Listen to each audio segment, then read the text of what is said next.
The compliment that makes someone think about you for days. Most compliments? They're forgettable.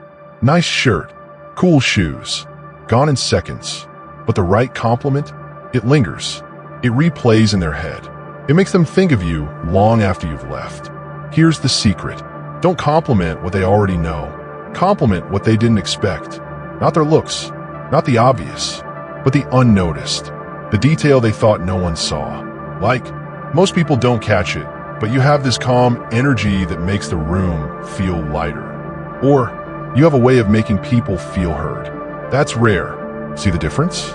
Now you're not praising the surface. You're praising their essence. And that's unforgettable. Because when someone feels seen in a way others miss, their mind can't let it go. They'll replay your words. They'll attach that feeling to you. This isn't flattery. This is psychology. And it makes you unforgettable. So remember this. Anyone can say nice smile, but the compliment that lasts is the one that shows you see the invisible. Master this, and you'll live in their head for days. Join Grind Mode 2.0, where power becomes second nature.